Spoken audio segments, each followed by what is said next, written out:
Hi, welcome to the next video. In this tutorial I would like to show you how to explain and how to use for the improvisation structure of Carl Emanuel Bach Solfeggietto.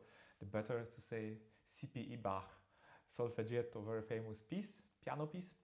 And I would like to share you, is it possible, because there was a comment, is it possible to understand it more clearly and easier way, like a functional theory.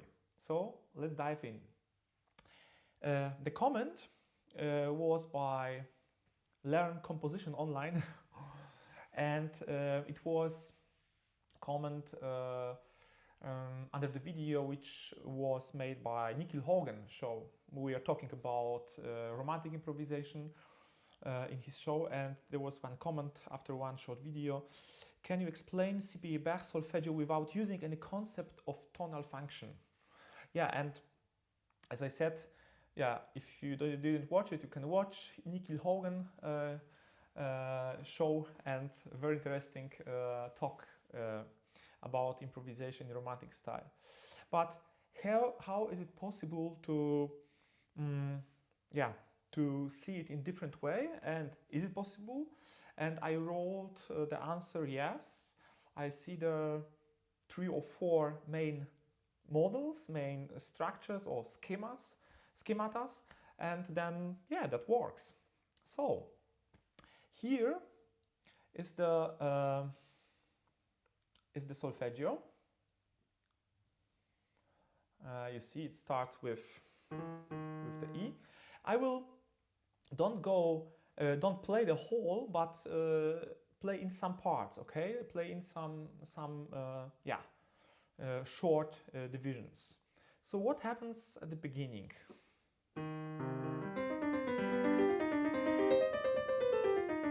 And then there's the repetition.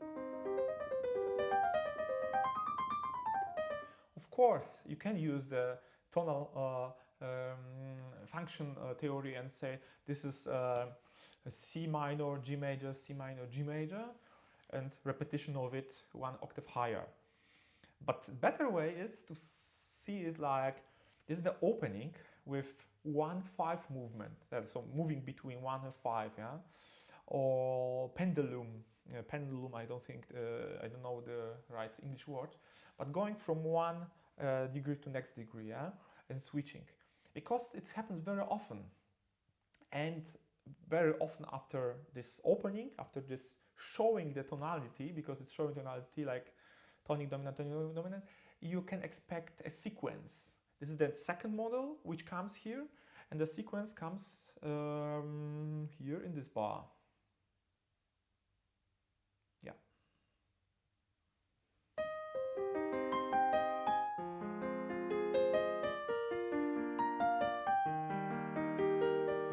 So you can see, if I go back one line, here we have C minor, G major, this is already the repetition, and then C minor, and then I play just chords. Like you can see it, if I play the notes one after another, I can see here very clearly this is F minor chord. Okay, at the end is E flat, so this is F minor with flat 7, with minor 7, and then going to B flat. So here's F minor, here's B flat major.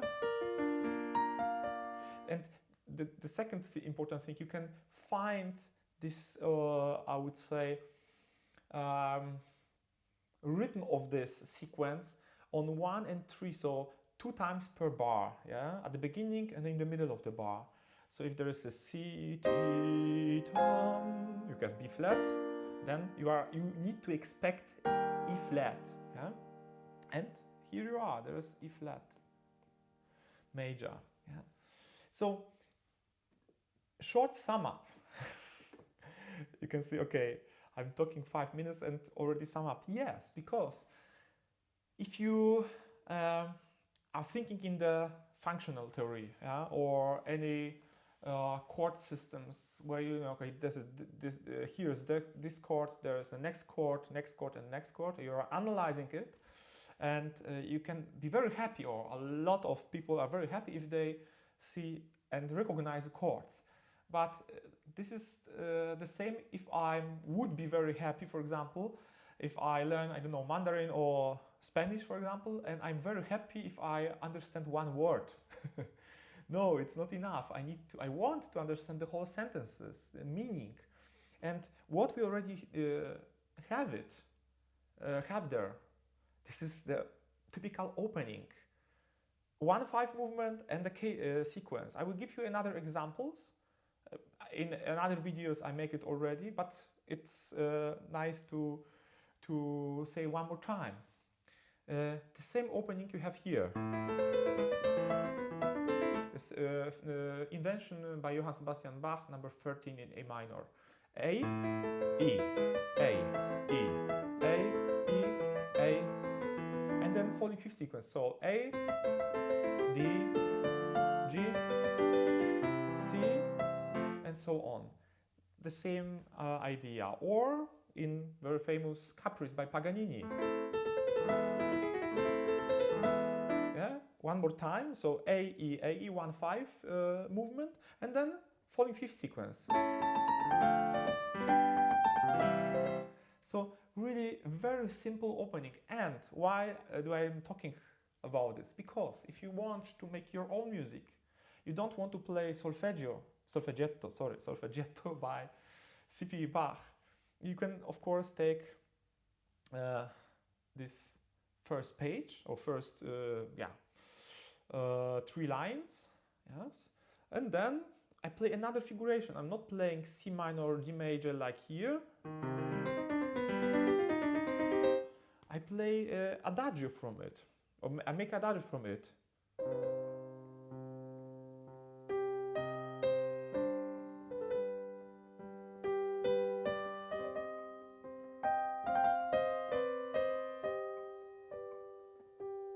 One more time.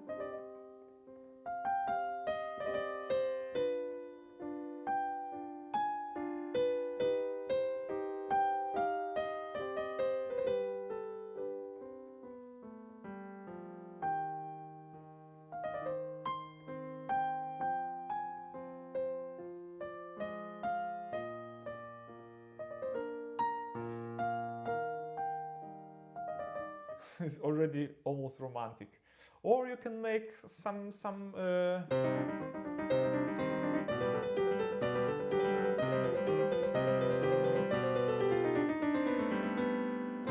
another figuration, yes, or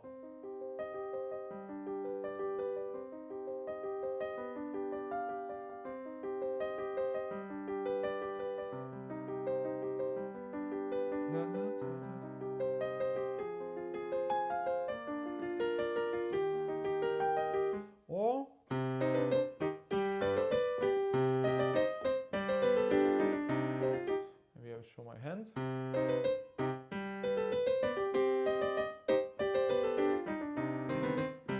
Another register.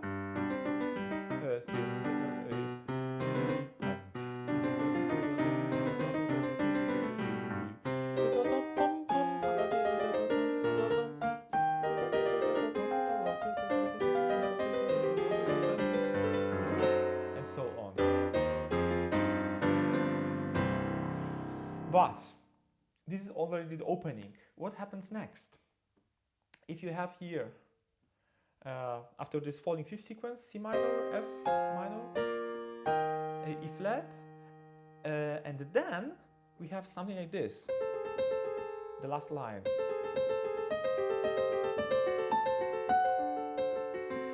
It's more difficult to see chords behind of it, yeah, so to recognize the chords. Here at the end, okay, I have D, A, and F sharp, so I can be pretty sure this is D major chord. D7, dominant 7 chord, yeah. But what's happening here?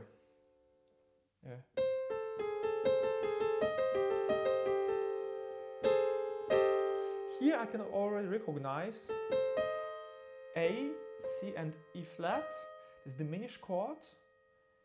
And if I see diminished chord and then the D7 chord, so A diminished, and then after it should come G minor. This is actually the next model. We can call it modulation to G minor, because you have 2, 5 and 1, and all jazz people will recognize on the spot this is 2-5-1 cadence, which is the jazz cadence. Yeah. So as you see, it's not always important to learn theory in the classical way. I didn't play a lot of jazz, not a lot. I played any jazz as I was playing or studying classical music, and then as I started to learn jazz, it was really so, wow, this is so popular and you can make so many modulations with 2-5-1, and this is so creative. You can switch it chromatically and so on. It was for me also a game changer, and also to recognize it in the classical music, because for a lot of people, if they see something like this, they can't recognize anything here. Yeah, me too, because it's only dissonance, then so he's going actually to this, and so this chromatic line in the lower voice, but the main goal is this here. This is the chord, yeah, but it's also, this is not A minor, not A major. What is it? This is the diminished chord, yeah, because this chord comes only in G minor. So this is the point. These 2 bars, modulation from, of course, the modulation happens after E flat major, because there was a sequence, and from this sequence I go naturally to the next key. And this is these 3 models which we already now know: 1-5 movement, falling 5th sequence, and modulation. It's already huge amount. Of course, cadence, 1-5 is also cadence. At the end is important, but it's actually 90% of bricks to build your house, your musical house. Yeah? You have already everything in it. So let's jump to the second page. What can you expect? The same in another key. Not the same whole first page, but the same opening. So you have in G minor, G and D, G and D, the second line the same. Okay. Second line the same. And now,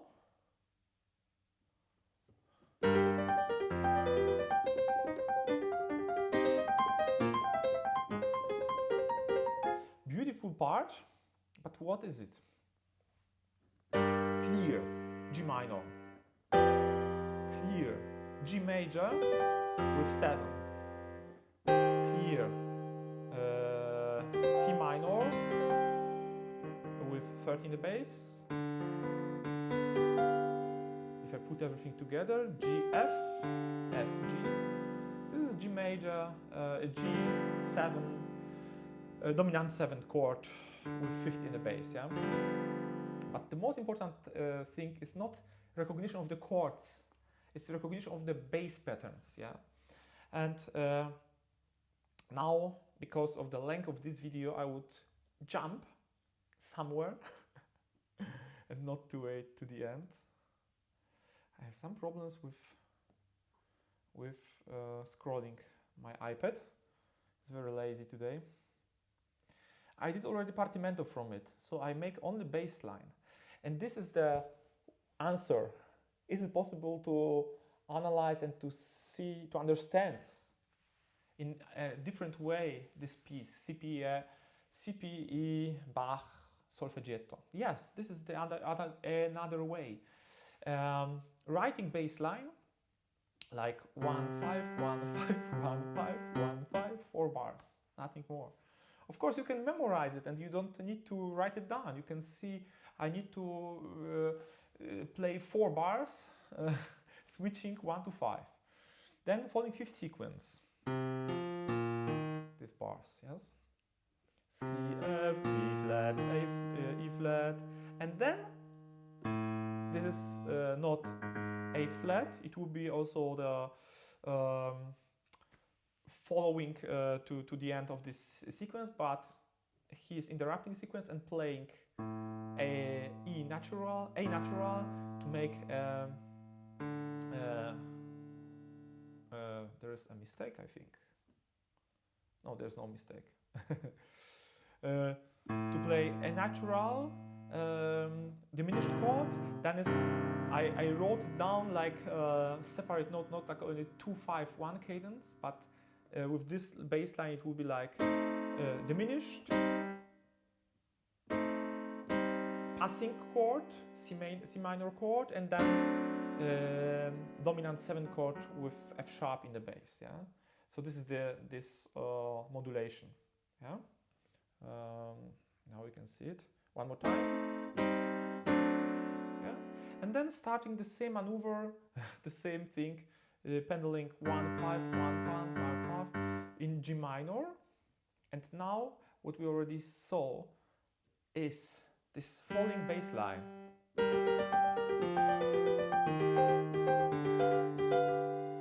And now he's going the same falling 4 notes from C.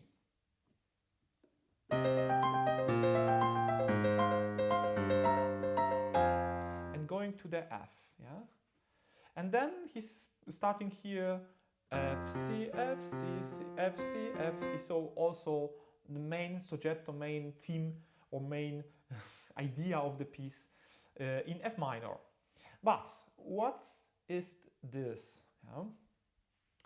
If you see the line, you can really expect, this is also typical for Baroque music, some, I would say, not alone one chord after another, but it's the whole structure, the whole model. And line means scale, or part of the scale, and scale in this time means rule of the octave. How do I harmonize falling or rising scale in the left hand in the bass line? And this example shows us G, and now this is the 4, F is 4th, this is 4th scale degree, 3rd scale degree, 2nd scale degree, and C minor is 1. Why didn't I say this is 5, this is 4, this is 3? Why not 5 here? Because 5 is normally major chord, yeah? So I would say this is the end of 1-5 movement, and here starting rule of the octave. And the same here. This is not the 5, this is 1 of C minor. But here 4, 3, so B flat. 4, 3, 2, 1. This is next part of rule of the octave.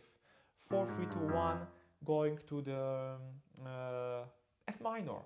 So, in very short description, I would say CPE Bach wanted to show something, some idea, some beautiful figuration, because this is the goal of this piece. This is the invention of the piece. Beautiful figuration of the chord. I mean this.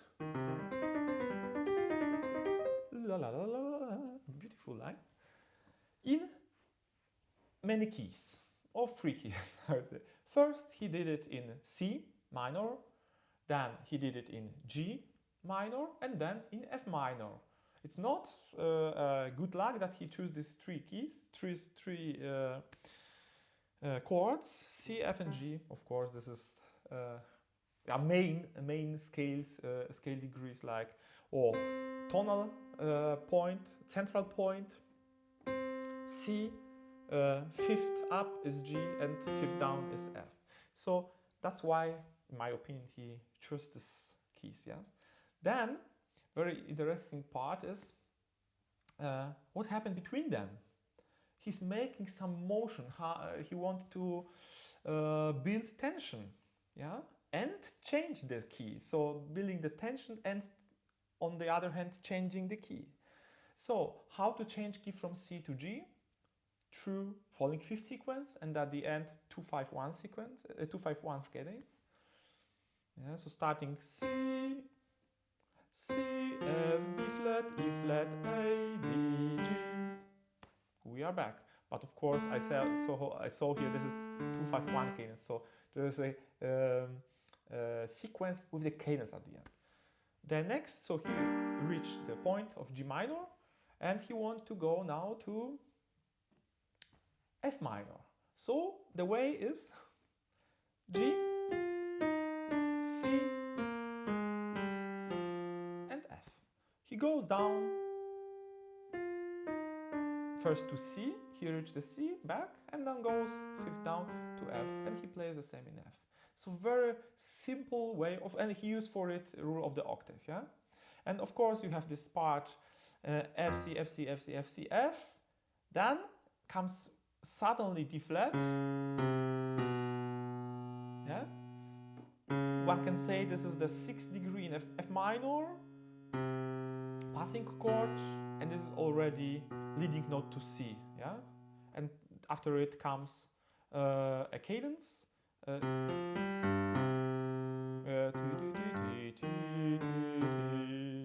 Okay, one falling fifth sequence, C, F, B, E, D, D, D, and the cadence. So I wouldn't go in very, I would say, detailed way to the end because of the time. I don't want that these videos are too long. But anyway, there's nothing difficult and nothing so truly, in my opinion, difficult to understand these pieces in different way, not like putting different chords together, but putting different models together and building a house, musical house, or building some structure, some piece.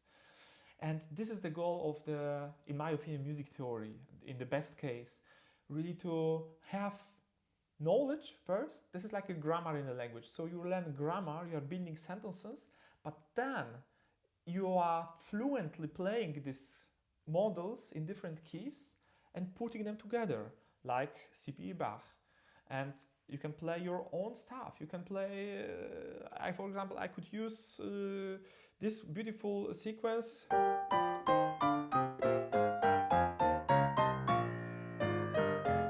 go to E flat. So I can make it more. And this one of sequence is also very well, it suits very well to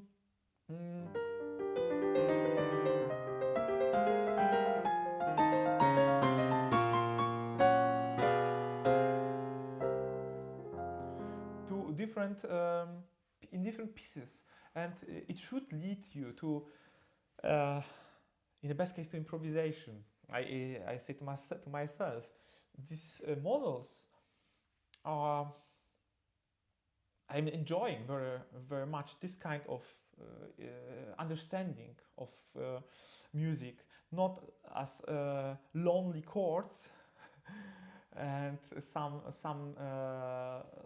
letters, something which I don't understand, or which I understand but I can't repeat it. So the whole goal is only to repeat, not only one note, but 4 or 5 notes one after another, and harmonizing it, because from it I can really elaborate anything what I want. And yeah, at the end, the goal is speaking language, not understanding language. The goal is speaking music, not understanding music. And the goal is have fun with speaking and not not struggle with feeling I don't know what to do if you want to improvise. And this is, in my opinion, a very good way. Of course, your ear is the general, is the conductor of your brain. Not your brain is the conductor of your ear. So first ear, then understanding. But anyway, if you have any questions to this video, please write comments and write your questions. I will try to answer this question and maybe make some new videos to it. But I think this is a very important way to, how to say, to share knowledge, but also to talk about it. How do you understand? Maybe you see with function theory I can also improvise very well. It's okay, it's also maybe possible. And yeah, it would be very nice to have some discussion about it. And yeah, I wish you all the best with it and hope that we will meet us in the next video. Thank you very much for this time. Have a nice day or evening. Bye bye.